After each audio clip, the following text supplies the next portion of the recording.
Hey everybody, welcome back to the second episode of Let's Talk Strength. We are actually in a podcast studio, which is really, really awesome. I'm Tony Pascolla. I'm a functional fitness coach and strength training coach. I'm going to introduce my friend here. Nathan, Coach Nate, but I'm a strength and conditioning coach based out of Chicago, SFG2, and I love the kettlebell. So that's my intro. That's all you need to know, really. Yeah. Yep. I'm Nikki Georgeson. I'm Coach Nikki, and I'm a strength and conditioning coach and a nutrition coach. Awesome. And I'm super excited because this is our first real deal in the studio podcast. We want to kick things off a little bit. We were talking about off air a little bit about consistency, and one of the big pieces of just lifelong fitness and nutrition as well. But, what does consistency look like to you? And the word could be subjective a little bit too, depending on the person. But Nikki, if you want to kind of give us your thoughts, because I know this is something you're passionate about. Yeah, and just kind of going through our notes, and, obviously this is a word that we hear all the time. And there are many very common popular words that I feel like float around, especially on social media, consistency being one of them. But I've figured out when I'm in a conversation with someone, in particular my clients, I think we've all heard, I need to be more consistent. And my head just goes straight to what does that mean? Yep. What does that mean to you? Because I feel like, especially when it comes to health and wellness, specificity is king. Without specificity, the brain doesn't really know what to do next. Right. We need to get specific. To me, in nutrition, consistency means 24 days out of 30 days. So if I have someone that is tracking a habit, you see the 30-day calendar, check mark if we have completed what we're aiming to complete, and an X on the day where maybe we didn't get there. So to me, I think, especially in nutrition and in health and wellness, the word has a place, but can we break it down and understand what it means and what it might mean to that person? Yeah. Yeah, I love that, because you're going back to the person, and everybody has a different definition of what consistency means. And I think for me, when I look at consistency, you're just at least getting to show up even once a week, right? Once a week for me is we're in a great place. 2 times a week, we're increasing frequency, and we're now increasing volume in your sessions. But that's all great in theory, but we have to remember that just even showing up 1 time a week is a big deal. For sure. And it's awesome that you're getting to show up even 1 time a week. So, but consistency, again, if you can kind of build in, once you make that habit of even showing up 1 time, right? Let's increase the frequency. Let's go 2 times, 3 times. So yeah, it's definitely a challenge for everybody. Everybody has a different relationship with that word. I think we all have different perspectives with how that goes, but definitely something to work on, even if you can go 1 time a week. Yeah. Right. Yeah, 1 time is great. I mean, just to get somebody I used to say to some of my clients, if you can just go into the gym, whether you do anything or not. Right. Just get yourself there is one piece, because you'll find yourself eventually doing something because you just got there. Right. So that's a big piece. But I've been thinking of consistency, and actually health and wellness is a roadmap, right? Right. If I'm traveling cross country and I have a goal, health and wellness, fitness only comes before health and wellness in the dictionary, right? It's you don't worry about fitness. That's not first thing. It's my overarching, my stress level, my nutrition and all of those things. And the roadmap, if you're taking a road trip and you do make a detour, that's okay. It's a deviation, and maybe I'm gonna pull over on the road to see this one attraction for a little bit. Right. But then I got to get back on the road to go. And the more deviations you make, the less you're going to actually make it towards your goal. Or if you go too fast, I always think of you're going to get a ticket. And a ticket is an injury, a burnout, or something like that. So I've been thinking of that of It's a good analogy. I like that one. Yeah, what's my end goal of where I want to be, and then, kind of mapping that out, because if I keep making stops, or if I stay in the hotel too long, I can't get back on the road. So it's just like planning some deviations, planning some attractions, but really like putting in the time in the car to get where you got to go. So that's why I look at like this long feng shui of like of consistency, just like this big road trip, and you can always change the destination too. Yep. So. I like that. I might steal that. Yeah, and it's like a seasonal thing too. Yeah. You know, so I think a lot of people, they think that, oh, I'm going to be hitting these volumes, these markers every single day, 4 times a week, and something might happen in your life. You know, something can change your week to week. So even showing up, like, you know, if you do so much volume on one day and then you're only doing half the volume the next day, and you're doing that same volume again the week before the next day, the thing is you're still consistent. Like it doesn't matter. Like you can still go up and down on that track, but just again, showing up is the word, right? So yeah. And then kind of getting into this piece, and I want to kick it to you, Nate, is this motivation versus discipline in training. Yeah. That's, so I'm seeing that a lot, like as a trend where it's like, oh, you know, motivation, you know, isn't the main thing that you should focus on, and discipline, you need them both, I think. I definitely would want to lean in on the idea when you look at the word discipline or talk about the word discipline, discipline's showing up when you don't want to, right? It's like literally showing up when I've had a long day, it's been tough, and you know, you get into that workout, or you get into your even a walk, right? Like showing up for a walk is part of that discipline. So I do think, you know, it's a challenge for a lot of people to, you know, work off of motivation if you're focusing on motivation all the time to get to your workouts, because it's tied to emotion, right? So I love to, you know, get my clients in the mindset, like, let's think about just showing up if you can and trying to take emotion away as much as possible.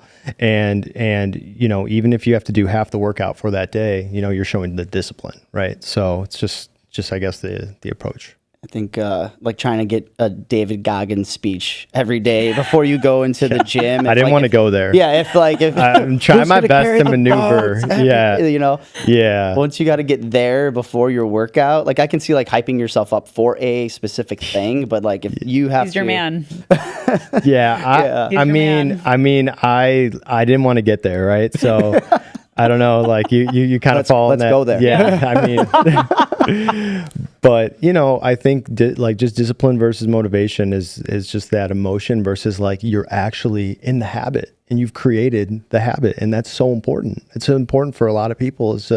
And as a coach, like once you start to see people like kind of fall in there, they come into their sessions, they're like, man, I didn't have a good day, but it's like, you showed up today. It's part of the discipline. It's really great that you're doing that for yourself, and that's over time is going to win you a lot of great things, and it's good pay great dividends. Yeah. So.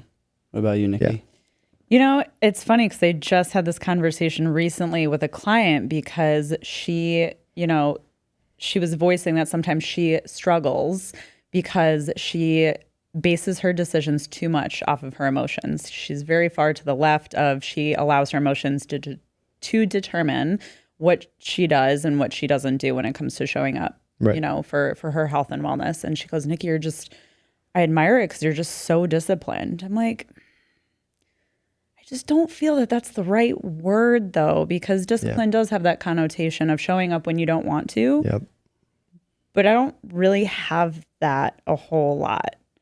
You know, I'm human. I have my moments, but I just do it. It's not really, I don't have that mental battle of getting myself to do something when I feel like I don't want to. Right. Because I think I've been doing it for so long, where to your point, Nate, if I don't go to the gym that day, then I'm going to go for a really long walk with my dog. And that's another way of showing up. And that's another thing that I really enjoy doing. It makes me feel better.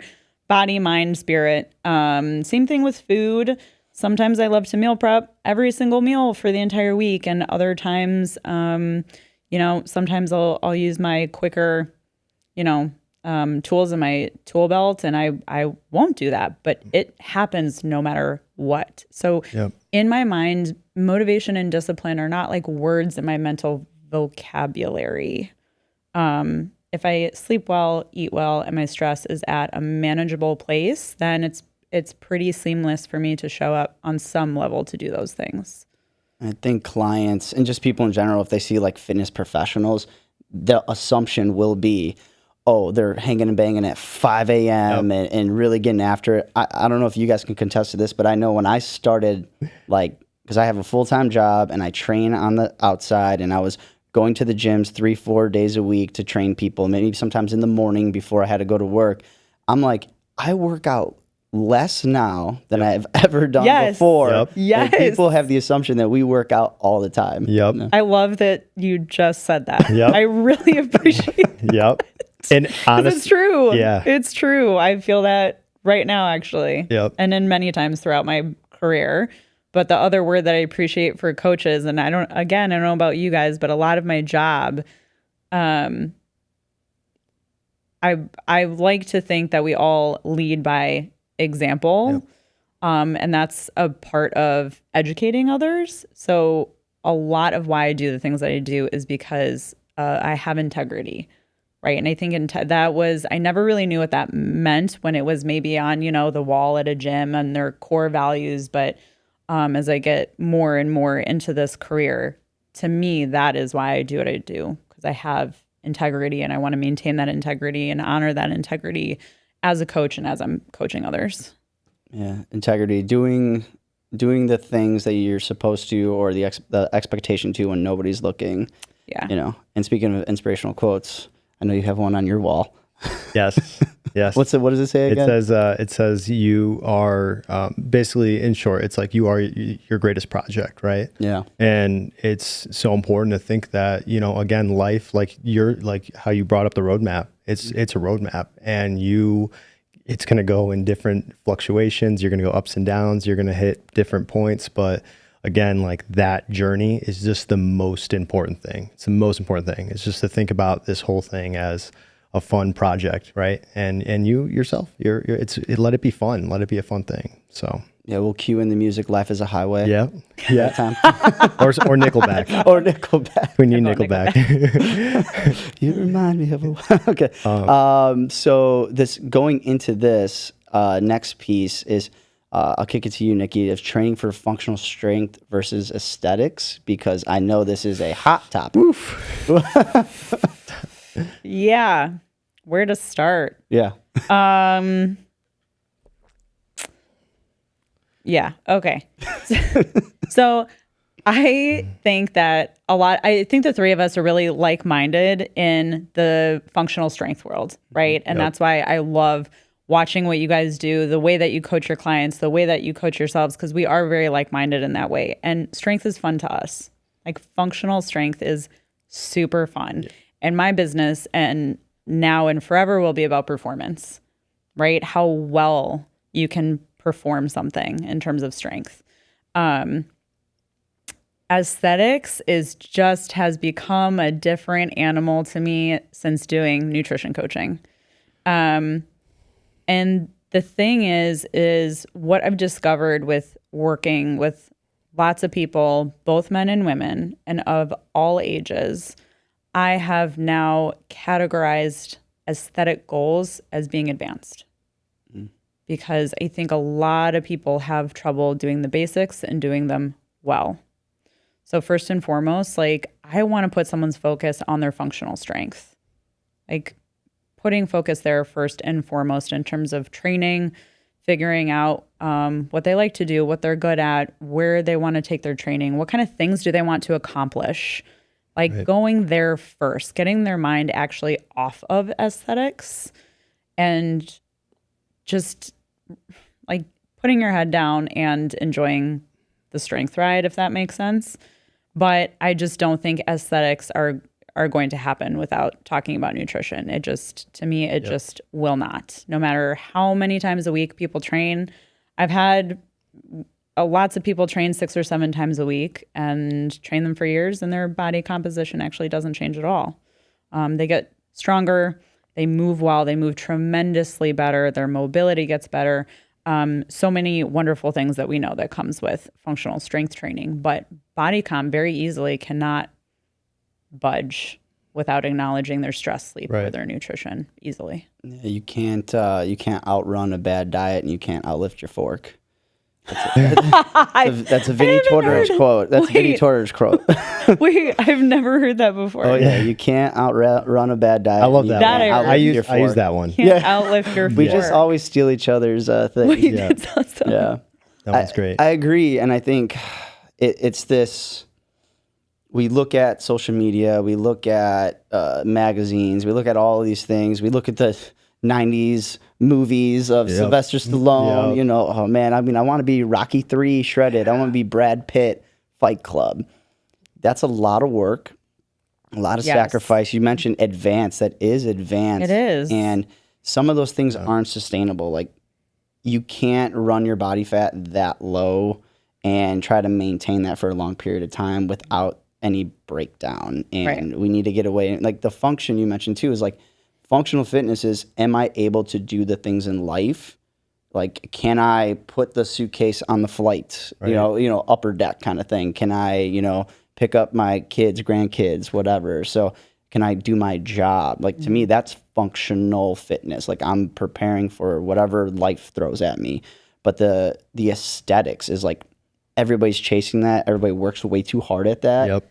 And it's such like an advanced goal to have, unless you're training for something. If you're a bodybuilder, right? And that is a sport. You are training, and that is discipline. With a lot of sacrifice. With a lot of sacrifice. A lot of sacrifice. Yeah. What is, I remember just seeing on like Instagram, some of those guys at the end of like, it'd be midnight, and they're like in the gym. They're not going out. They're not doing anything else. They're getting, you know, 2-3 workouts a day, like, to maintain that physique. I got stuff to do. I got stuff to do. And I cannot just constantly worry about, like, this is somebody, like, I've talked on my podcast too, of like, I come from like a food addiction.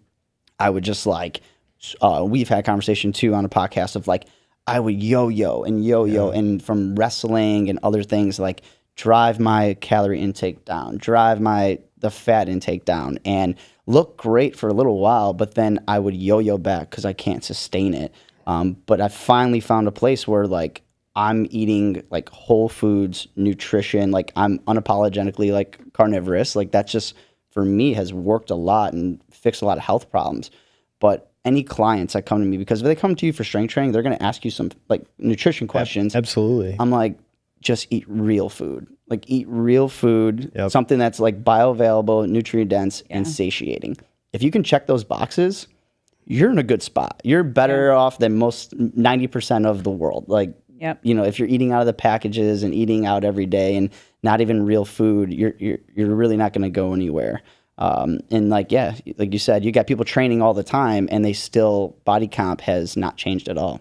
No, and I really want to preface, and this kind of goes into what you just tapped into, is that it has to be a conscious choice because it takes work and sacrifice. And does it mean enough to you? Right. Because it has to. Right. It's a lot of work. So this past summer, I didn't care to do that. I didn't care to be in body recomp mode like I typically am during the summer. I just wanted to enjoy my summer. My boyfriend was in town. We wanted to go out. We wanted to eat. We wanted to do all the things. Was it worth it for me to body recomp, and for what reason? So at that point, I didn't care. Like, I don't care this year. That's a conscious choice. It's not that I couldn't, but it's not worth it to me enough to do that under the life that I had during the summer, where I had a lot going on and knew that maybe this just isn't the right time to be doing that. Yep. What are your thoughts? Yeah. So it's crazy because like what you both are saying is just, I have a little bit of a background on just my own, I had like body dysmorphia for a while, like even, and it's crazy to even say that because I'm like looking at myself and I'm like, man, I'm working so hard. I got to push myself harder. I got to work harder. I got to drive harder. And this was, you know, this is more like 4 or 5 years ago. So not where I'm at now, but that's how a lot of this started. Like my training actually started that way. But it's funny because ever since, I made that switch to training for skill progression and for like actual goals, and putting like the look on the back end is sort of like a dividend from this type of training, everything got a lot better. Like I feel like that's the most important thing. It's like I feel better. I move better. Yep. And then what's really cool now is I'm starting to look better. And that's like how I'm trying to retool, because people come and they're saying, they're like, I want to look better. It's great. It's an amazing goal. It's a fantastic goal. But I don't know if that should be the first carrot at the end of the stick. Right. Right. I don't know if that should be the first carrot at the end of the stick. So I think a big part of our jobs is to kind of rethink about that, and to make health, and to make focusing on the long term of like, what do you want to do when you're 80? What do you want to do when your grandkids are around you, or when, your nieces and nephews are around you? Like, you want to be, able to play and like do stuff with them. So that's kind of how I've retooled it. And then the aesthetic piece will kind of fall into place over time as you keep showing up. Right. So, granted, I want to just say, I really appreciate you for focusing on nutrition, and because it's very hard. Yeah, it's very challenging. I want to use that word too. So, for me, my focus is always going to be on like, I want to help them make the habit of showing up and working out and training skills.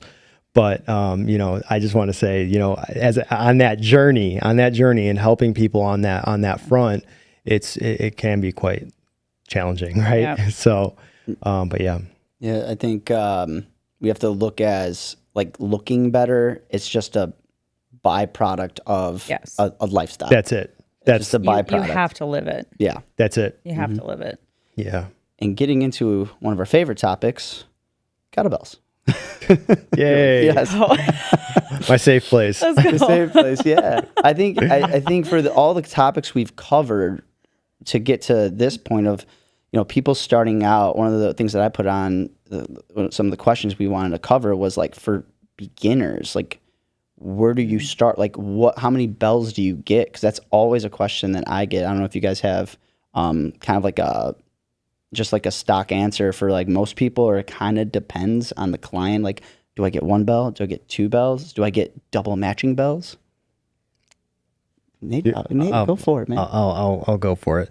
I actually have it all. I have it written out because like I think about this a lot too. So I think in that initial combo I have, and I just kind of figure out, first of all, I make sure that they're interested in like training with the bell, obviously, or training with the kettlebell, because it's just a tool. Like, you can really get strong in many ways. I don't want to preface and say like kettlebells is the best way to train, but if you're interested in learning and you're interested in making this a part of your journey, the two bells that I'd say a lot of people should start with is a 12 kg, which is that 26 pound bell, and then a 16 kg, which is that yellow bell. And the reason is those two are really, really good. You want to be able to, I think, press something, and I think that 12 kg bell is a great goal for women, especially, to be able to press. That's like one of the first things that lights up in my head. I'm like, I'm going to get you to press this bell. Yeah. Like, I'm going to get you to press this bell. It's so fun if you can. And then the other thing is with the 16, it's really good for, deadlifting and squatting. So you can really work that lower body. And then just, we would start off with those two. Keep it nice and simple. I don't, we can start jumping to like those heavier bells, but I want to see you make it a habit of moving those two first. And I think that's really a good place to start. But I mean, if you were like a professional weightlifter and, you had some experience with this paperweight you just gave me? But like from that feedback or from that data point, I would be like, okay, well, I'm sure maybe a 12 kg might be a little bit too light for you. Mm-hmm. Let's look at the 16 and the 24 or something, 24 kg. So, that's how I would probably go about it. But 12 kg, 16 kg, I think are great starting bells. I agree. Yeah. That was actually my answer as well. Usually just 112, 116. So something that's, starter bell to me is that 12 kg, more just catered so we're able to integrate upper body. or upper power movements, clean, and then 16 kg for sure. Yeah, I would agree as well. I think, and to your point, I would, if somebody has some experience with lifting and is a little bit bigger and stronger, and sometimes, especially male and female, like I'll start them off with that 12, 16, but if a male that's like a little bit bigger, I might go 16, 24 or 16, 20. Mm-hmm. And that 20 bell or that 24 kilo bell for them, because they're learning the movements too. It's also this piece of, and you always hit on this, you're like skills. And the analogy that I just heard, which I thought was great, was like if you're training with the bell for like the first time, it's like if you're learning stick for the first time. So even though it's a 24 kilo, right, it's going to be clunky. It's going to be hard, and then once you perfect the skills, then it's like the shifting's like a NASCAR shifter. Like you don't even feel them shifting as you're going because it feels so smooth. Man, these analogies. Yeah. Busting out these analogies. I got to get a book. You got to start writing a book of analogies. We'll have a Let's Talk Strength coffee table edition. Yes. Put on the coffee table. Yes, you can throw it right on. It's got to be like aesthetically, like the cover's got to be like in nudes and nice color pattern. Yes. Yeah, that you can throw right on the table. I'm so for it. Let's do it. There's and then those motor, like you're using more like motor units with that 24 at first, but then like as soon as you develop the skill, it's like, phew, wow. You were using half of the time, half of the motor units, and like you're just being more efficient and you can move more weight. And then I want to get into this, like, this is why I think the kettlebell is like a Swiss Army knife, because you can utilize it so much, and for the ballistics, for the grinds, which we get into, but I use it for mobility. I use it for mobility, arm bars, like squat prize, and like that's a part of my warm up. I still use a 12K in my warm up. I'll be doing bottoms up with pressing with 12K. I'll do my halos, maybe arm bars, things like that. And you're a big guy, you should be using a bigger. But no, like it's I can utilize it in so many ways. And also the piece of, I have like people that buy the starter packs. They think they have to get like, I know you have like a sweet starter pack. Nate's got all the bells at his place. That's my family. Yeah. That's my babies right now, But like people think, oh, now I got to if I want to do front rack, I have to do double 24s. It's like, actually, no, you can do double 12s. Yeah, double 12s or a 12, and they could be not the same bell. I do that all the time. If I have a client that works at home and they only have, I'm like, okay, double front rack, different bells, and then we're doing front squats or whatever, and then we'll switch the bells to the other sides, and you're going to do it again. It's just like this. The utility of the kettlebell is phenomenal. Do you guys have any like things outside the box that you use it for besides like just straight up like exercise movements? Yeah. Yes, absolutely. So I mean, to like, I just want to piggyback off a point you said is. That it's a great like Swiss Army knife. And I think the really amazing thing about kettlebells is that you can do all the dumbbell path movements. Yes. So that's something we want to think about is the tool that you use when you go to the gym. So some people use machines, some people use, dumbbells, some people use barbells, some people use kettlebells. It's just a tool, right? But what I love about the kettlebell is that it can do both bar path movements. You can do a lot of the dumbbell stuff. Right? You can do a lot of the barbell stuff. And to answer your question, I really like to use the kettlebell for barbell lifts, like Olympic barbell lifts. And I know we might talk about that in a little bit, but it's such a great tool. Like you can literally go in your house I know Chicago, New York, and our like the Northeast region is kettlebells are really popular, but it's because you only need like a 5x5 like square foot space and you're ready to rock and roll. Like you don't need a platform or anything, at a gym. So that's something that they provide. And as a tool, like you said, it's very, you can just use it in so many different ways. So but definitely Olympic barbell lifts. Like I try to copy those a lot, and it's so much fun. Like it's so much fun. You don't realize how fun it is. So what about you, Nikki?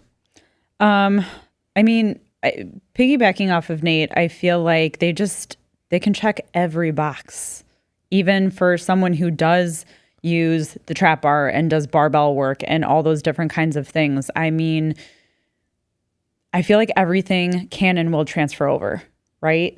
You can use as is, or they will actually set you up for success if and when you decide to go for heavier lifts, or if you want to go back to the barbell or trap bar. I work the Get Up and Swing 12-week program. Holy moly, like works every time. Not only, I've done it multiple times and I've used it with my clients many, many times. One, they feel great. It's insanely simple. It's like the simplest schedule. And to your point, they're getting really proficient at these movements, going up in load and feeling as good as they do. And then when they hop back on the pull-up bar and back to the deadlift, I mean, it is wild. Over. It's just completely carries over. And I think that's one like really underrated piece about kettlebells, because strength, power, mobility. Like, to me, that's like ultimate triple threat. What's the strong first like joke? It's like, well, you can't swing a barbell between your legs more than one time. Like, that's like the ongoing joke. And it does check all the boxes, and I know that's why we all love it. But I want to kind of get into like the ballistics versus grind movements, and like the people really need to utilize this. Like, you don't need, like you were saying, you don't need all of the fancy equipment. I don't need a treadmill. I don't need a row machine. I can do like in my ballistic movements, like repeated swings. And as long as my technique is good, like I'm getting a great conditioning workout. Endurance, man. Yeah. And where some of the barbell, like you go to some gyms, I'm not a big fan of like deadlifting, touch and go repeatedly over and over, and they'll use the barbell as conditioning. I'm not a fan of it. I just feel like because your technique will start to go, you'll get fatigued, the lower back, something might not feel right, and it's just like, why keep doing it? And if it doesn't look good anymore, like put the bar down. You don't have to, just because they wrote out 20 touch and goes on deadlifts, like if 10 of them look great, but the last 10 suck, like stop. There's so much return on investment, right? And I think that's why I love it. Again, for especially that endurance component, it was really interesting because I took a poll on social media of what people feel like they need to work on, like what in their array of buckets, their conditioning, their strength, their mobility, what do you feel like you need to improve on? Everybody said endurance. Yet everyone dreads it. That's probably why they feel like they need it, because in their minds, they need to go for a run or get on the treadmill or do something or go on the Stairmaster. 100% something they tell me that they don't want to do. And I'm like, why don't you swing some bells, man? Or grab a jump rope. There's so many different options. But when you work on endurance with kettlebells, there's so much return on investment. I mean, you're working on so many things simultaneous to your endurance. And I know when I work with kettlebells during the summer, I mean, my endurance is like, it's awesome. It's awesome. But that's why I look forward to them, is because in other seasons I'll work on other things, but I've always felt like I've had my greatest peak of endurance when I'm working with bells. And and this one thing that you've mentioned before is like you're a seasonal lifter. I would say that. What is so? I would say that I am the. What does that mean? I need to learn. Unpack that for us, please. I think I am someone. I've born and bred bells for sure, but I do like other parts of the gym, and I do like working on other goals. And it's not that you can't do that with kettlebells, but I like to feed my meat health self during the winter time, and I like to put on weight. It's something that's really fun for me. I've done it multiple times, and I just really like to see what I'm capable of in terms of strength. And that's when I like to go back to the barbell, back to the trap bar, and, other things that the gym has to offer in that way. And then as I start to come out of that phase, getting into the springtime, then I get to look forward to working my bells again. And it's just, I get, this happy cycle every single year of doing both with different things, and it's just super fun. And to watch my body go through, just hitting my peaks at different times of the year it's just fun to me. Yeah. You same way? Or? Yeah. And like the last 2 years, especially, I shifted from just doing like, bodybuilding and kettlebell work all year to now it's seasonal. Like I am spending in the early, spring, I'm running more. So now what happens is I don't have to strength train as much. I'm not saying because that's strength training, but I'm giving a lot to running, right? So if I'm running 2 or 3 days a week, I can't be training 4 or 5 days a week. My body will just explode. Yeah. So, but seasonally, like it's been so much more fun to train like that. But also I think there's some, there's periodization baked into that, right? Yes. So, what happens is you're training one thing and it might be endurance 1 quarter of the year. Then the next thing, when summer comes around, I like to be outside. I like to play sports. Yeah, so instead of running, like my running time is done, it's like, okay, let's go play tennis now. Let's go to the track and 100%. Sprint, or let's do something, but I will say my base while I'm talking about all this is 2 days of kettlebell work minimum. That does not leave. I can't. I just 100%. Can't personally. Me, it's just a personal thing. But then, then in the third quarter of the year, it's power one day, and then it's kettlebell strength the next day, and I'm going back and forth between those things. And then once winter comes around and we're not moving as much because it's cold as hell in Chicago. But you're doing your best to get on like, Stairmaster bikes, you're trying to get your steps in, but I'm bodybuilding more because again, like I can eat more. I'm eating more. I'm letting my body do its natural cycle. And it's been so fun. So fun. It's so fun to do that. And I'm giving that to a lot of my clients that I'm working with, and they're like, man, I really wish I did this before. I'm like, yeah. And now you're training like an athlete. Yeah. You're training like an athlete now, which is badass. Yeah. It's badass to train like an athlete. So, but yeah. Yeah. It's not randomness, right? It's purposeful variety, which is that's different. Like, I'm getting we're getting in the winter months. I'm already like planning a deadlift, like an 8-week deadlift, just because I've gotten away from you and I both, dude. Yeah. We're definitely tagging up, for sure. I just I've been working with Fabio's Knock 'em Dead deadlift plan. Okay. And there's like 2 versions of it. It's crazy. There's an open cycle, and then there's like a closed cycle, which is nothing I've ever heard of before, which is really cool. It's like the open, I'll go with the closed cycle first, because the closed, it's 8 weeks. And then like you do like this 3-week peaking phase. So it's like you start to rev it up a little bit, and then you bring it down, and it's like all mathematical. Like Fabio does math like crazy. Like he'll be like doing all these calculations. I'm like, what? Like I'm like putting 2 like rocks together. I'm like, I have no idea what it is, but just tell me what the percentages are. And it's like this very intentional, like going up in percentages of like 3.9, 4.6 percentage of your one, of 80% of your 1 rep max. And it's like 8 weeks. Like MIT. Yeah, right. Yeah. And I'm like, what? And then you like, you toggle back a little bit, and then you test, right? Yeah. And it's like this big, and there's a light day. So you're only working with like 60%. And you're just doing reps of 5 by 5, and it's all clean, all perfect, and then a little bit of a heavier day, more ladder style, like a 2-3-5, 2-3-5. Okay, love that. And then like this open cycle, which I've never even knew or heard about, was you'll go through this phase of like the ladders, like 2-3-5, 2-3-5, and then if you can't hit it's like 9 sets, and then if you can't hit the last 5, it's like you still keep going. But if you can't hit the second to last 3 of the ladder, you automatically go to the peaking phase. You might be 4 weeks in, you automatically go to the peaking phase. Oh, okay. Like it stops, and it depends on like you. And I'm like, that's so interesting of like, oh, this is an 8-week, I have to do this 8 weeks. But it's like, no, like if you are starting to hit the wall here, why keep going on the plan? You you regress immediately. And and I'm like, that's such a good idea. Yep. Like I've never thought of like an open-ended, like choose your adventure of like, oh, like you stop here, now we go here.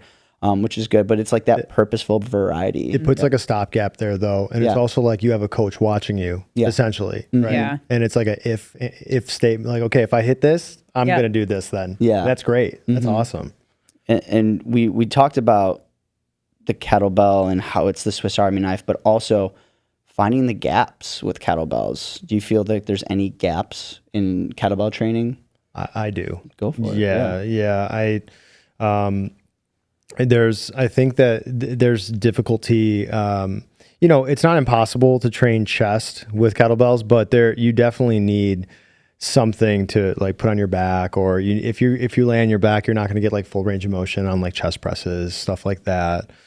Also like any type of vertical pulling. So if you're like pull-ups, chin-ups, snatches, when you pull them down, you're sort of getting like that lat engagement. Swings, you're getting that lat engagement. They definitely help.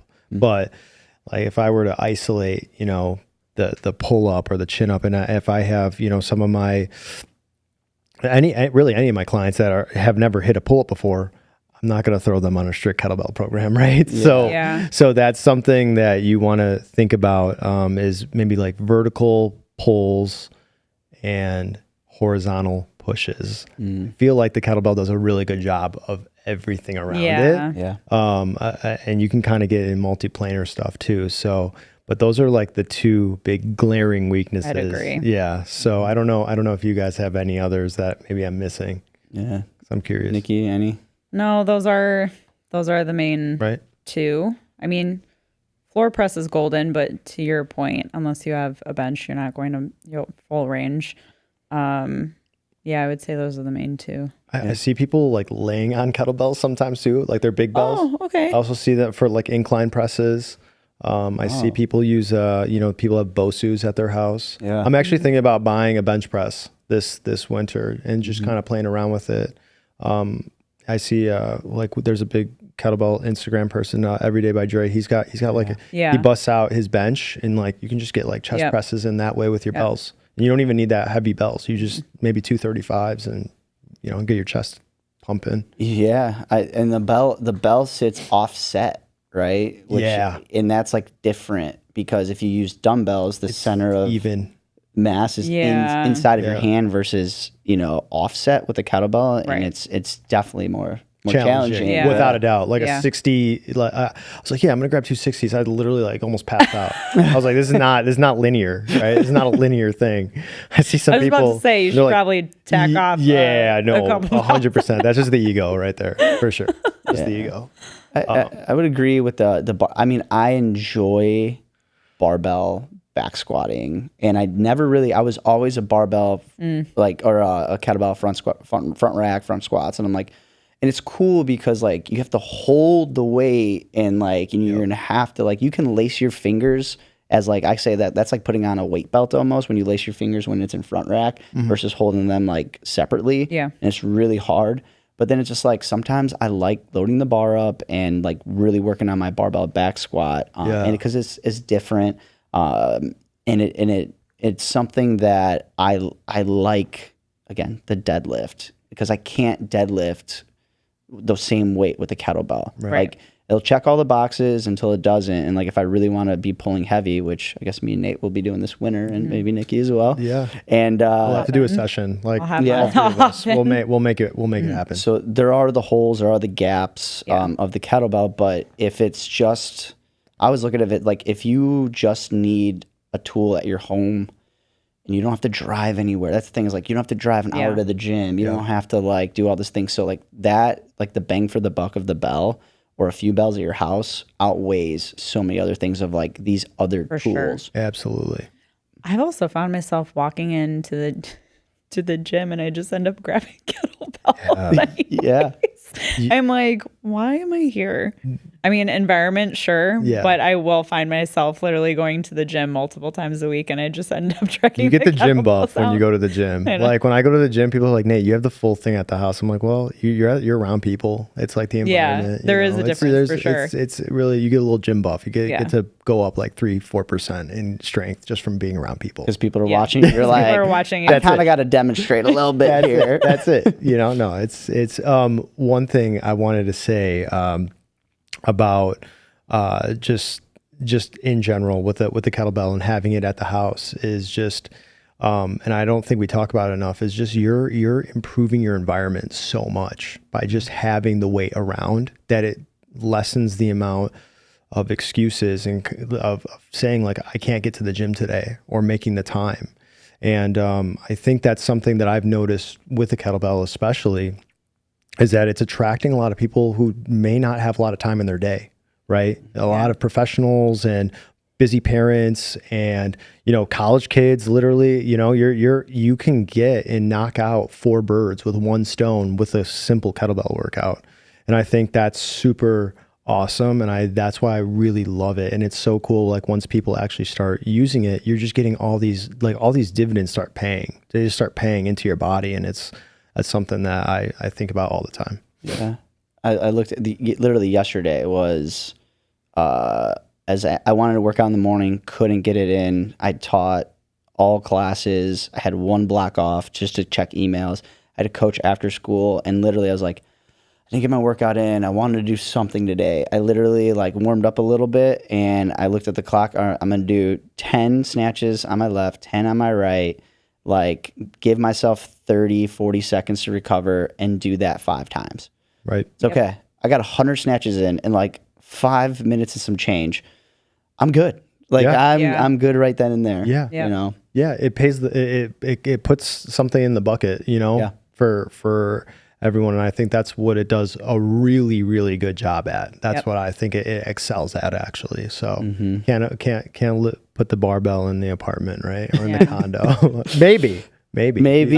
Someday. No, I think in the garage, the house for sure, but just a little easier. So as we're talking about gyms, Nikki, what's your biggest gym ick?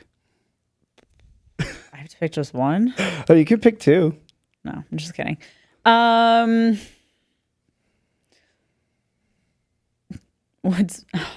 I do have a couple. One is when people just don't put their crap back. Oh, Ick. I'm like, are you gonna? I've literally actually gone up to someone, and because they hadn't quite walked away yet, said, "Are you gonna watch me put this back?"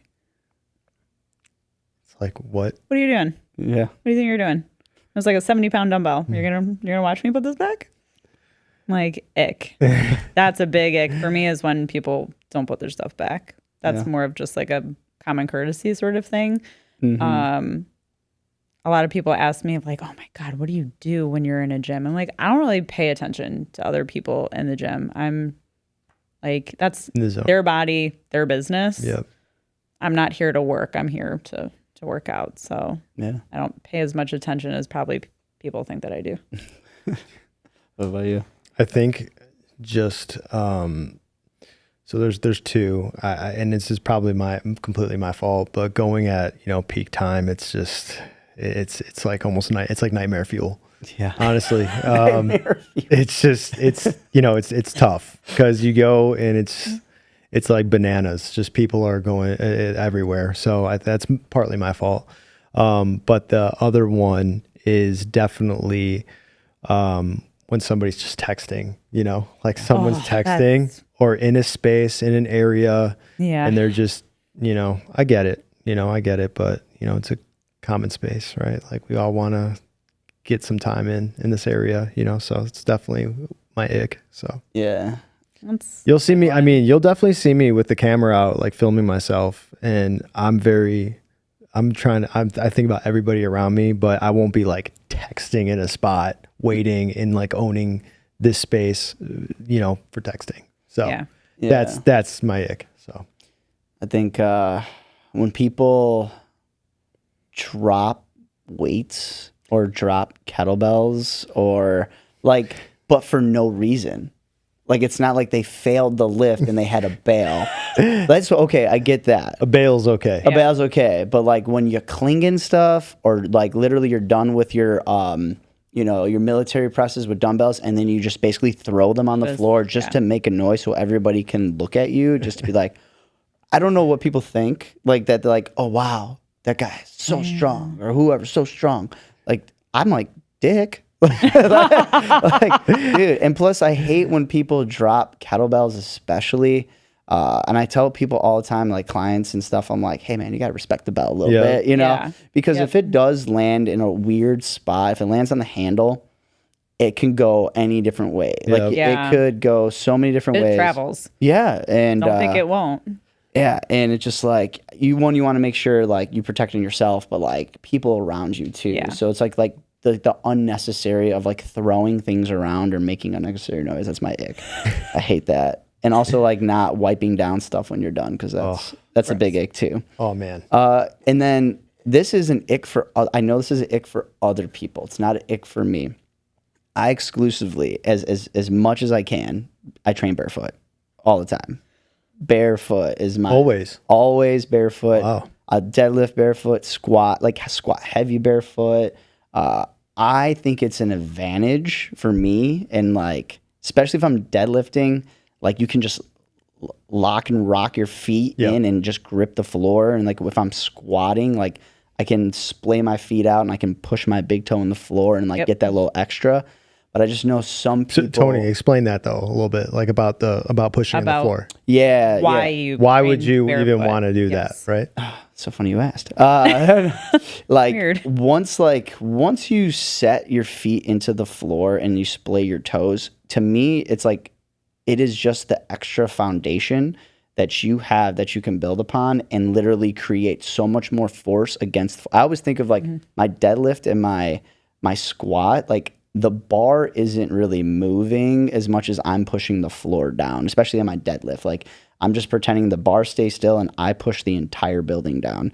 I don't know why I think that, but it gives me the setting. And then like these are like my New Balance running shoes. Like I'll run in these. Like I will not run in the barefoot flat shoes. I'm sorry. Like if I put miles in, I tried. Yeah. F that. I tried. Yeah. Did you try in your Vivos? I did. No. Well, I used to try in Earth Runners, which are like those sandals. What? Yes. It was You're a psycho. It worked. It worked. Wait, but technically, I'm sure it worked. It worked. Yes. Like, you know, your gait changes automatically. You're, I'm supposed to run on the ball of my foot. Yeah. Right. Yeah. But when you're going for long distances and you live in the city, you cannot. I'm sorry. And if you are, I saw this guy, he ran the New York Marathon barefoot. Yeah. And he does it like every year. Mm-hmm. So look, it's not possible, like bless you. And I never want to say like it's the exercise's fault, right? There's like that saying. But like if we can, if you can, I think the shoes make sense for running, right? Yeah. And then like trying to, and I get people when we do like kettlebell workshops and stuff, I'm barefoot when I coach you've seen, like I'll coach it barefoot, and I'll even suggest to the people, like if taking your shoes off is going to be your best bet, because you're like, you can actually like lock yourself into the floor and you don't have any foam around your foot, because if you watch people with like thick shoes, like Hoka's trying to swing bells. Oh man. Their ankle, everything's moving all over the place. It actually throw off the bell path a little bit. Yep. So I'll even like, if they don't want to even take their shoes off, I'm like, fine. Don't go on the turf, go on the rubber. Yep. Like that will be more stable for you. But I just feel like people like don't want to take the shoes off or whatever. But I'm like, dude, let the dogs out. Like, I do have the ick a little bit looking at other people's feet. It does give me the ick just a little bit. If I'm by myself, I'm barefoot. But I am very proud that my Monday and Wednesday night crew over at Ethos are very slowly, each one of them are slowly taking their shoes off as they're coming into the space. Yeah. Nice. Yes.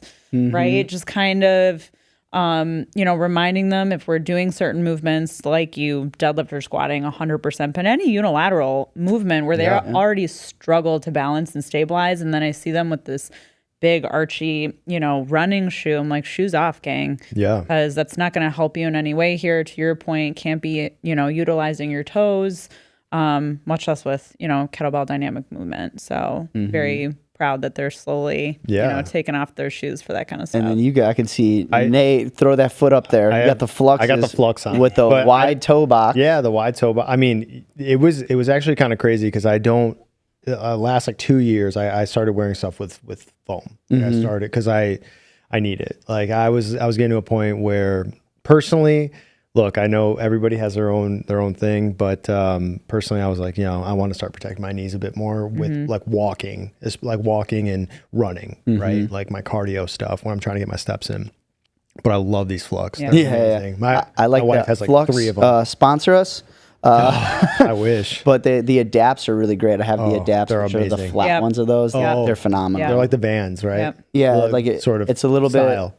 It's a little bit more. It gives a little bit more than a Vans or like a Chuck T. Like if you're gonna deadlift or squat, those. But the Vans and the Chuck T's, they pinch your feet together too much. Where the Flux actually like it'll allow you to splay out a little bit. Like if you're at a place where you can't take your shoes off, like because they're like, oh no, like you have to have shoes. Like dang it. So I'll make sure that I bring my Adapt Fluxes for sure. Yeah, go ahead. No, I was gonna say sponsor us, Flux. Hope so. Shoes. Fingers crossed. I'm wearing your stuff. Yeah.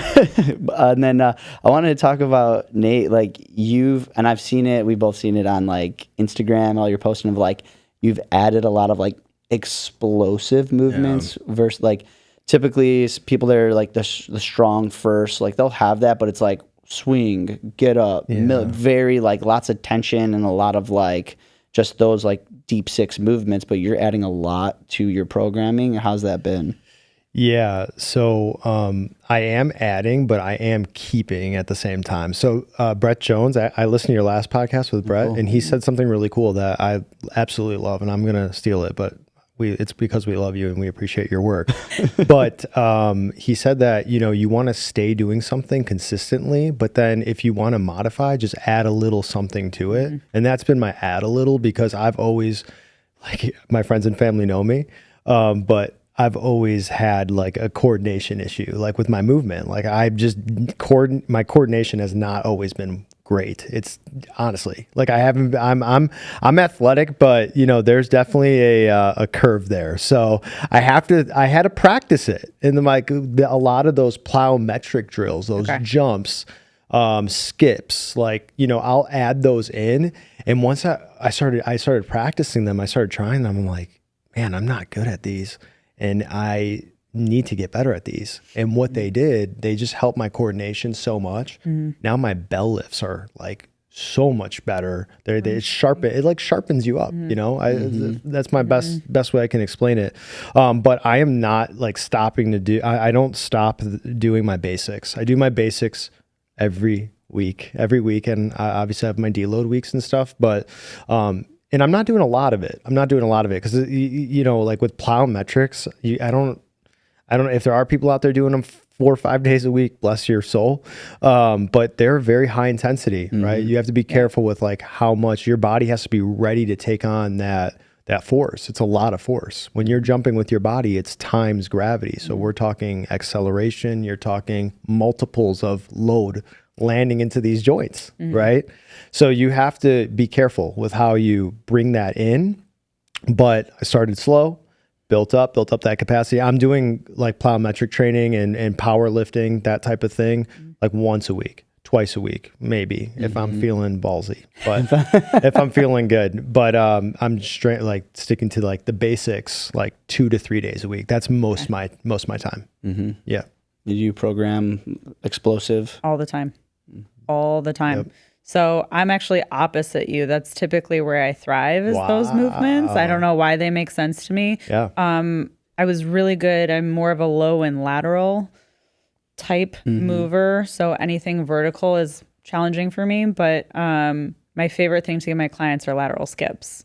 I mean, it is just so, it takes them a minute, and it's just so nice, to your point, to get them to work through it, especially at the beginning of session, just trying to get them to move opposite arm, opposite leg, adding a little low impact plyometric. Like, it's awesome for them and getting them moving in different planes that they're not used to. I mean, I really enjoy watching them struggle through it because it is good for them in that way. And I always have fun doing them myself. But sometimes my dynamic warm up is my favorite part of the hour because it gets me moving dynamically. And that includes a lot of the plyometric training, the skipping, and all that fun stuff.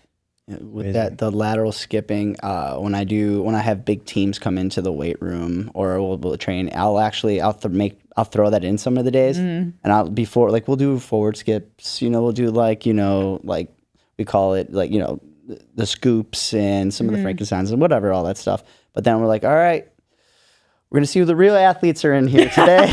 Lateral skips. And when I first started doing those lateral skips, like it's hard. Yeah, like it's like, but then I got it down. So I'll do it and I'll look really proficient at it because you kind of like, it gives the kids like a buy-in too because they literally can't do the skips. And it's really funny too. You will lose skipping. I don't know if you guys saw this post that like happened. I think it was like Squat University or somebody, but they were like showing people over like the age of like 50 or 60 or whatever, and they would ask them to skip and they couldn't do it. And it's just like, it's something that you could lose. And I do like some skipping and some like little bunny hops and like before my session, just get like my nervous system kind of firing a little bit.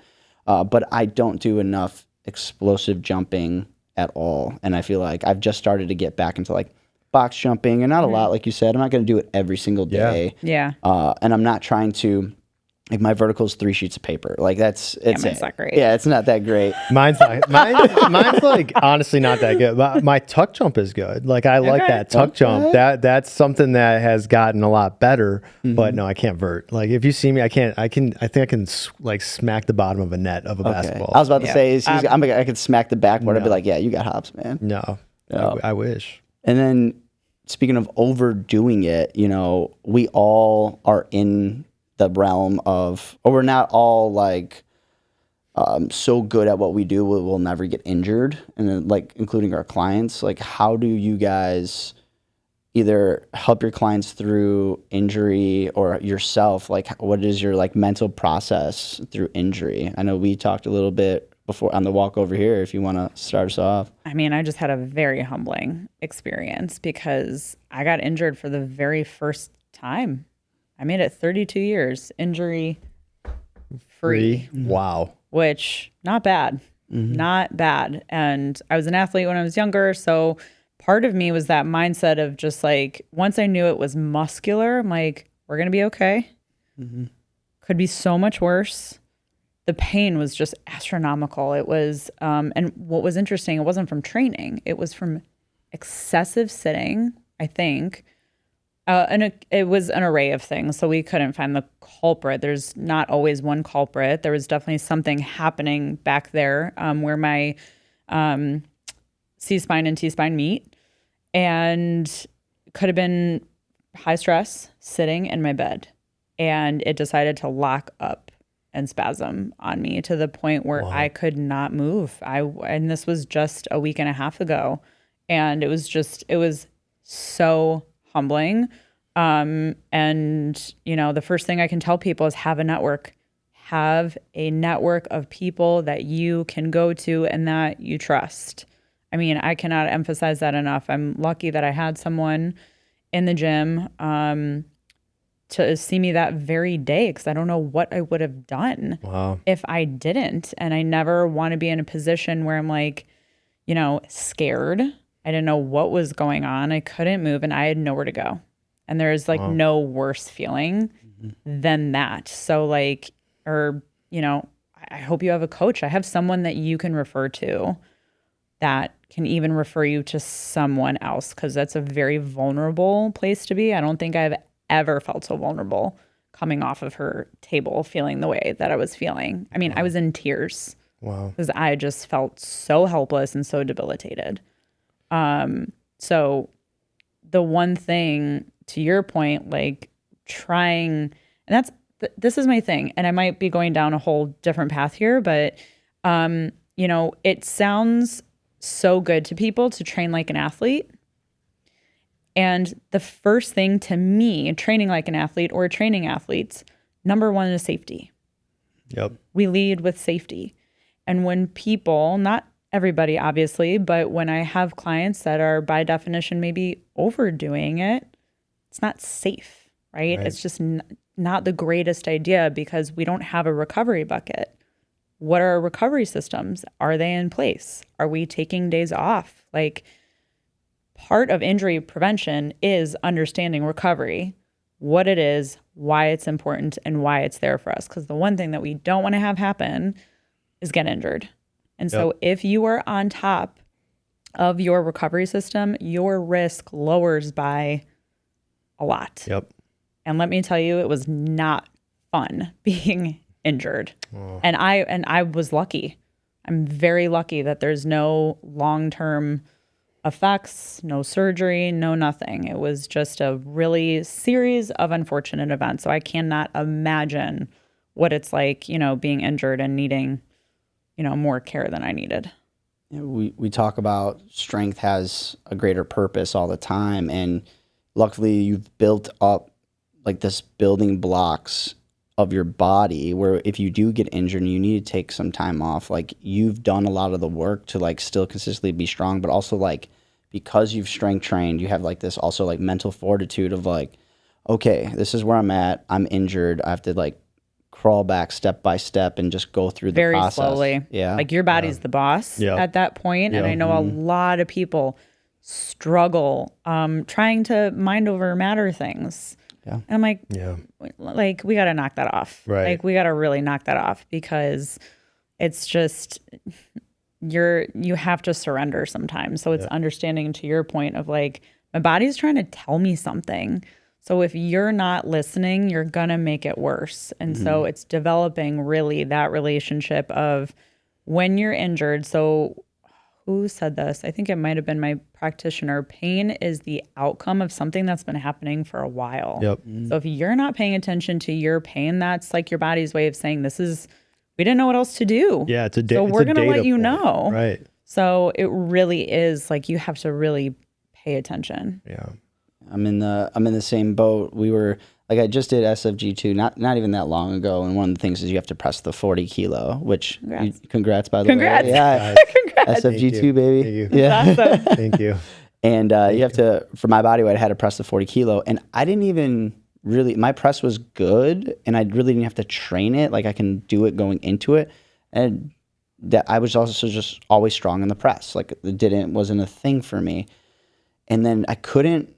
We were training a couple of weeks ago, and I'm like, I can't even like get the 32 up for 32 kilo get up, which I can rep out easily any time of the week, like a 32 kilo get up, easy. And I'm like, it is very humbling right now and I can't put my finger on how I got injured. I didn't get injured training. I can't put my finger on it, but then I'm looking back, I played beach volleyball. And I think when I laid out, I think I might have separated my shoulder, and like just because the joint was so strong, like I didn't really like feel the injury. Oh wow! But then it creeped up, and then now I'm pressing like a 24 kilo for 5, and I'm like, it doesn't feel good after 5. Yeah. So I have to put it down. So I have to like, it's really hard. Like I'm at a 40. It is hard. 44 kilo press, and now like I'm just practicing with a 16, and it kind of sucks, but. It's like, okay, like we talked about that roadmap. I'm just taking a detour a little bit. Yep. I'm taking a detour. I'm taking a pit stop. You're so disciplined. I'm getting the wheels, realigned a little bit, and then I can get back on the path. Because now I'm back in my head. I'm like, I took my pressing for granted. I know you've had just some PRs come up for you for pressing. Yeah. I'm kind of like, I can't wait to start pressing heavy again. Yep. I'm just so excited. Once I figure it out a little bit, it's getting better. I think it was like a shoulder separation that I just didn't even realize. Yeah. And it's really like something about injuries, right? We look at them so negatively, and I don't want to say it's not negative because yes, injuries suck, but they're really good learning opportunities as well, 100%. Right? So, and they're also really good stopgaps of like learning where your volume thresholds are. So let's say, I just had this happen with one of my clients, and I'm sad, but he started getting some like lower back stuff. It's like pretty common. Like when you go from 0 and you start lifting or doing anything, where I'm teaching deadlifts, teaching these things, I think we just hit like a threshold of volume where it's like, okay, we crossed something, and your nervous system's like, okay, hey, like we need to slow down. We need to stop doing what we're doing and what we're doing now. And to kind of talk about like what my approach is I don't want people to stop mobilizing completely. I think that's That's kind of something that we all agree on that, right? Yeah. So let's take the load off first of all, right? Like let's reduce the load, and let's just work on making sure that you feel okay moving first. And then once we get that, we'll slowly start to build back where we were. And let's address that mobility issue. So for him, it was like, my lower left hip. So we did a little bit of a, we did some mobility stuff, and I was like, okay, yeah, there's clearly imbalance here, right? There's clearly an imbalance that I wish I caught earlier, but these things are, they're hard to spot sometimes. So we're building up that mobility now. And in 2-3 weeks, this is 2-3 weeks ago, he's like, dude, Nate, I'm feeling the best I ever felt with this movement, but we didn't stop. Like we didn't stop cold turkey. We slowly, we addressed the issue. We slowly picked it back up. Now, we're not at the loads that he was at before, but again, we're starting to get the snowball rolling again. So, I think one thing we as a community is just helping our clients just find a way to keep moving even through that pain and whatever it may be, right? So, and helping ways to work around the pain. And then, building that up over time. Yep. You're gonna get a lesson. Like you'll learn an experience. Like experience is what you get when you didn't get what you wanted. Exactly. Yeah. Exactly. And we take those things, and now you learn it. It's like a new bucket for you, and a new experience that you can give to somebody else who may have a similar issue as you, right? Yeah. So, and with like, either overdoing it or I think we could all agree to like best recovery strategy is like proper programming. Like we want to make sure we're programming properly. Like we're, if we see the client or ourselves, like kind of the movements aren't looking as well, kind of pulling back and kind of knowing when to push, like playing that like tug of war a little bit. Yep. But active recovery, like for you guys, and Nikki, if you can start it, like what does that look like for you, or how do you prescribe that for clients? Well, it's kind of what you just said. I mean, there's more than one, but waiving intensity. Mm-hmm. And I wish that was talked about a little bit more. If you do want to exercise 6 times a week, then great. But are we waiving intensity accordingly? Right? And that's just a smart aspect of programming, right? We can't go 100% effort every single day, right? That's not, I don't know what good outcome we're going to get from that. So I think first and foremost, like, is actually integrating lower impact days, lower intensity days, and active recovery days. And in which case you can keep doing what you're doing for a long period of time. I think identifying and managing stress when you're in the midst of your programming as well. Sometimes if you are, and this, I don't know if you guys do this, is just getting a gist of how people are walking in the door and knowing when and how to manage intensity based off of how we're feeling. And what we can offer or put into our workouts that day. Let's give me 90, 100%. If you're at a 9 out of 10, great. Let's take advantage. Let's do it. Good night's sleep. Great. Let's get her done. We're walking in at a 3, probably not the day to do that. So to me, managing and waiving intensity is a great recovery tactic. I would actually say that's my main one. And just understanding what that is and what that means. And having a rest day. Just rest. Just relax. Doesn't mean like Netflix and chill, but not just for physical recovery, but mental recovery.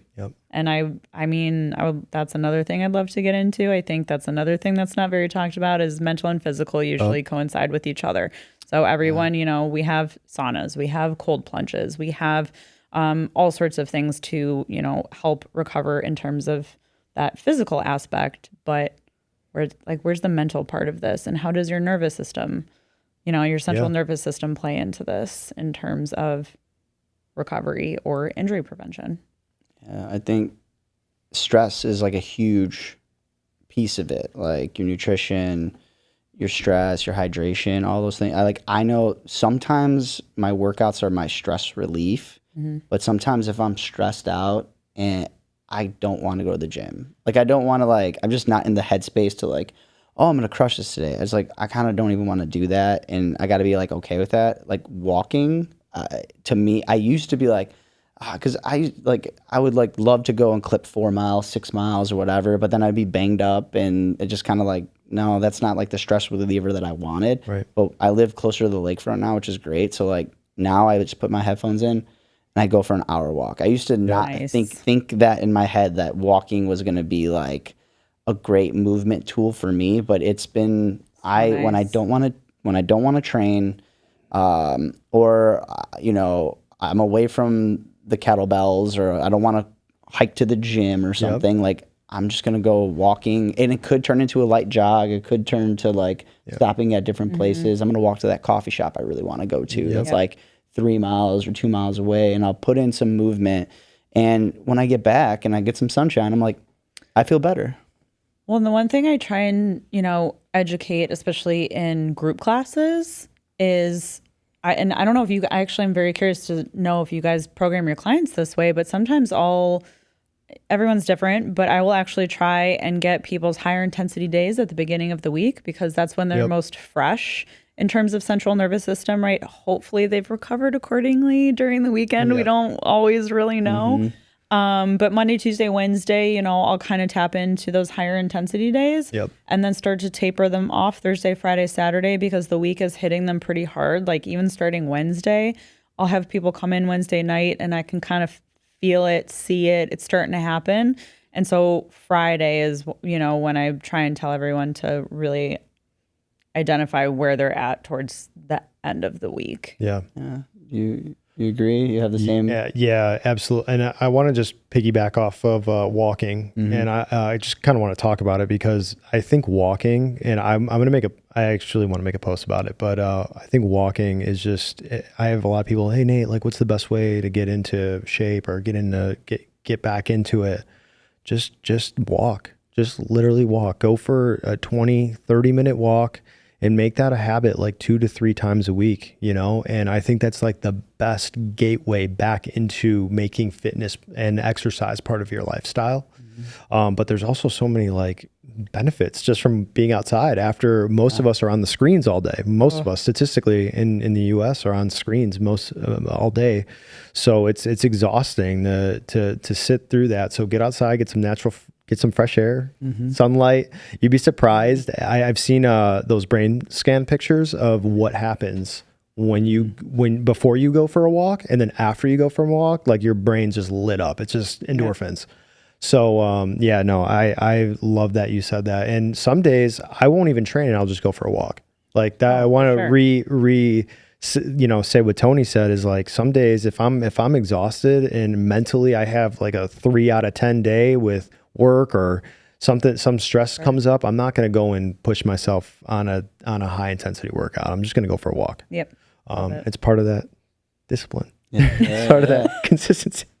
So no, I'm just trying to make a joke, but but for recovery, I just want to say the big things I always am looking for in my sessions when we start off. Did you get enough sleep? Right? Sleep has been a big game changer for me too, because it's the best time to get active rest. You're not doing anything. Yep. So really important, making sure you're getting enough sleep. Water. Yep. Right? Water, just making sure you're drinking enough water throughout the day. And also food, making sure your body's getting enough nutrition, getting the nutrients it needs, trying to eat whole, trying to I know these are pretty heavy things, but then the other one is stress, stress management. I think that's something that is overlooked in our society too, is just not managing our stress levels, not taking time away. If you're really, really stressed out at a point in your day, you got to find 10 to 15 minutes to just step aside and really try to decompress. Build some tools. Yeah, tools. I love that. Thank you. Yeah. So, but yeah, those are my 4, they're biomarkers, and if you keep an eye on them, and I know not every day will be perfect for you to be I'm at a 6 out of 4, but just trying to have keeping those 4, if you can focus on them, it'll make everything else pretty much in your life better, right? If you are improving those things. So, and you don't need anything to do them. Yeah. Outside is outside. Right. I don't pay to go outside, Exactly. I can just drink my water. And then also you mentioned the stress piece too. I feel like it's also like, this is, we're getting like real, like deep, but like connections with people and relationships is for me, like I think that's something like when we talk about community and people, it's like today we talked about it earlier, like we looked really a lot we're gonna cut that part. No, we looked towards today. Like I was so excited for it to see you guys, and it was like, my week was pretty stressful this week. I have a lot going on, but I was like, oh my gosh, like this is so cool to come here and like have the relationships with people. And that's the big thing of like when you are stressed out is like having that person to call, lean on, whatever it may be, is important. As like humans, like we really want connection. You guys can call me. Thanks. No, but I'm being serious. It's it's so important. And going for a walk with somebody, right? Like asking somebody, hey, like, we both had stressful days. Like just give a friend a call and go for a walk. You'd be surprised how many amazing ideas you guys talk about during a walk. Super simple. Like I know it's like even business ideas, like I'm spinning on walks. So I'm like constantly, I can get back on my screen and type on my phone, but it's crazy. Like how much your brain just gets going on doing that. Right. So I know we talked about that a lot. No. Yeah. It's important though. It really is. Really important. Is. And I mean, I feel like Nate, you've like really built your community with like Third Coast. Yeah. Can you talk about Third Coast a little bit? Guys, it's been literally, this is a 4-year vision that has come to fruition. And it's just an amazing thing. Like 3 years ago, me and my wife lived in Florida, and I started just training with kettlebells in a room. And I'm like, how cool would this be if one day I can just be doing this in Chicago, on the beach and like doing something like that, because I didn't see really anybody doing it. So it's cool to see that this whole summer, thankfully, thanks to everybody who showed up, we sold out every single class. That's amazing. And it was awesome. That is amazing. It was literally awesome. It was so much fun. Every single class was just fun. It was I want to shout out Dom, because Dom and also Eliana for letting me use her car, and also for letting me lug all those damn bells in the car. But yeah, it was just, there was like so much behind the scenes going on. You learn about like event planning and marketing, and you learn about like help and how can we get this out the best way possible and make it fun, make this a fun environment where you're sort of learning. But that was the goal, was like, I don't want to be teaching the whole time. I was like, I want to make this a fun thing. Let's make it fun, and let's bring a great group of people together. And I think this summer we kicked ass. Like every single one of us who showed up, it was just a blast. I do have some good news. I do have some continuing. We should be, fingers crossed, should be continuing through the winter at a gym. I will be saying it hopefully this week, but I'm so excited that we get to go year round. That's Yes. awesome. Yes. Awesome. No, thanks for asking. You should feel proud. No, it's cool. I mean, I always see the clips and everything. Everybody's looking like laughing, having a good time. Yeah. You get to pop your top off, get some sun. That's right. The idea was like, let's put Top Gun. Let's let's get some kettlebells, and let's have some fun, and let's get people just moving in new ways. And we put those three things together, and it's been Third Coast. So it's been awesome. That is awesome. And you told me, but tell the listeners, why did you call it Third Coast? Third Coast because you got East Coast, and it's like Atlantic. You got West Coast, Pacific. The best coast is going to be Lake Michigan, baby. So it's Third Coast. I love it. Third Coast. And shout out to Dom. He came up with that one. That's awesome. I'm gonna give him his credit. So cool. Yeah. And then Nikki, what's coming up for you? Some big news coming down the pipe. I'm about to drop a bomb. Oh, Nathan doesn't know. Do you know? I don't know if he knows. This is going to be fun. I'm moving abroad. Wow. I'm moving abroad. I'm moving out of the States. Yeah. TBD on timetable, but it is sooner rather than later. Wow. So I'm so excited. There's a lot going on, but yeah, I will be moving officially out of the States. So I will soon be an online coach, which is, I mean, I've been coaching for almost 9 years, but to have your full-time business online when you've been doing in person for the last 9 years, like challenge extended. It has been like, and also building a community online, right? Like, I know how to coach. I've been doing it a long time, but to actually try and connect with people near and far online and trying to create that community, you know, it's all been such a learning process for me. So, you know, still coaching online. I have an app that's launching on Monday. Congrats. Thank you. Congrats. I know you put a lot of work in that. Also looks amazing. been very humbling. Yes, it has. And, you know, hope it just, you know, I think it has awesome potential in terms of, you know, the community aspect as well, because at the end of the day, like we're throwing some bells around, you know, and we're learning. I want it to be an education-based platform. Like people want to learn. And to your point, people want to connect. So I really hope that, you know, you're going to crush it. Thank you. You're going to be great. So, I've seen some of the sneak peek things you've been posting about it. So I'm looking forward to it. It's pretty cool. Marketing looks great. It was a labor of love. My boyfriend did the videos and helped me with that. And we were able to do that together. So it means a lot. Nice. And it's kind of entering into this new phase of life as well, you know, moving abroad. So I'm very excited. That's great. Yeah. That's awesome. Well, congrats. Yeah, our boy Tom in the back there said that we can Skype you in if we come back. Yes. So Thanks, Tom. We're gonna bring a screen. and Nikki will be right there. Beside anything else coming up for you besides just the app and moving? Oh, just the app and Just moving. App, that's it. That's it. Trying to get to another country. Yeah. You know, I think I'm just trying to, like, it has been truly, it's been one of those moments, which I know you guys have had. You had to have had when you are in like the deepest, darkest hole of work and you're in a phase of like, I'm terrified, I'm doubting, I don't know if this is going to work, or, oh my God, I've never done this before, but it's all like amazing things. And you know that it's hard because it's growth. Yep. Right. And I'm just in that point, that sticky point of like, oh my God, the days are long.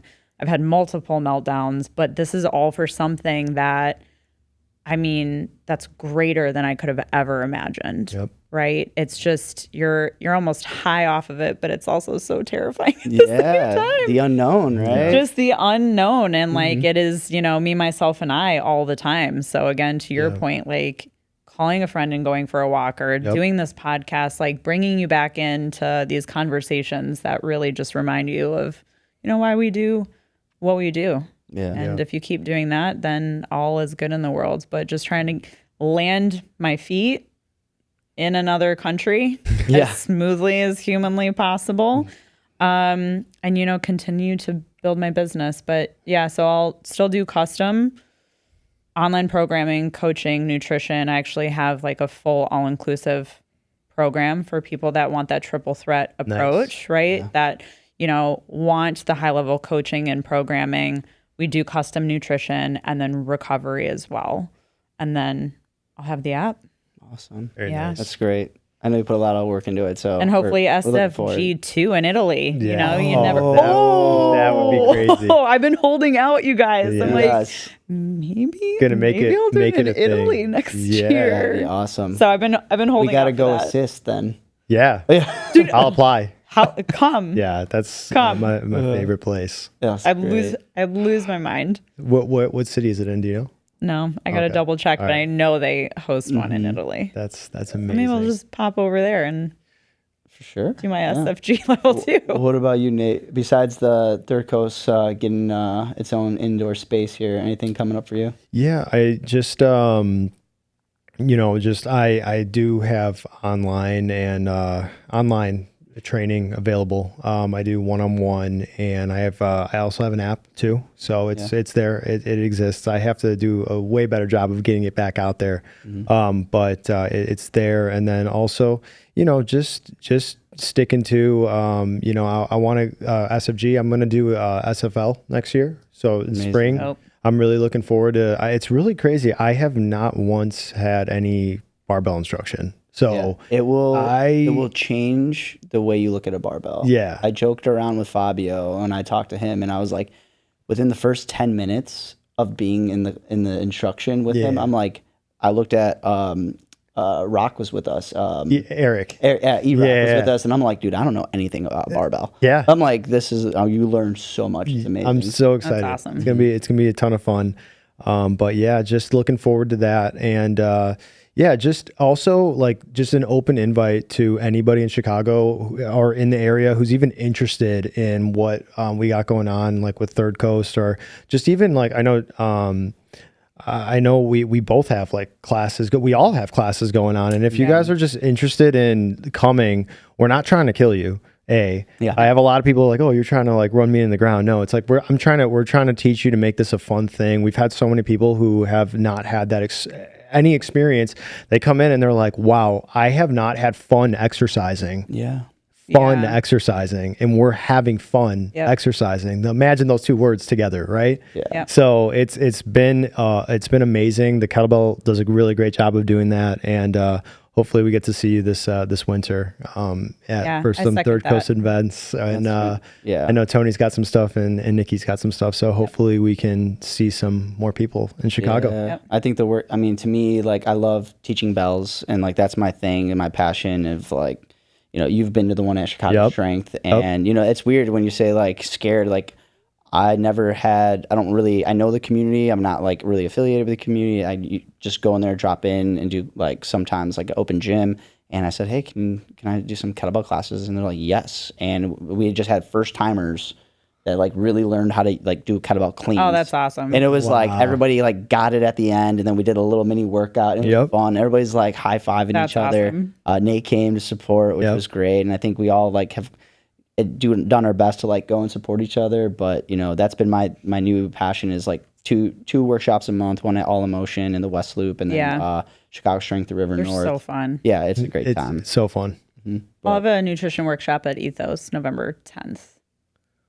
So if you guys in the new space, so love it, and that's a fantastic space, fresh space. And I have I have a workshop coming up with Danny Cola as well. October. It's at the end of October. I have the date. It's like October 26th. I'm pretty sure. Sorry, Danny, don't kill me. But it's clubs, and it's kettlebell. So from the basics, from zero. So if you don't know anything and want to learn some skills and just come out, that's the workshop for you. Dude, just swinging some iron around. It's going to be so fun. It's going to be so fun. It's going to be 4 hours. So 4 hours. We'll see how it goes. Sweet. Right.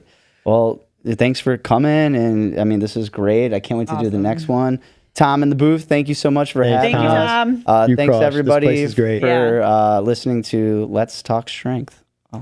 Yeah, that's natural. I love it.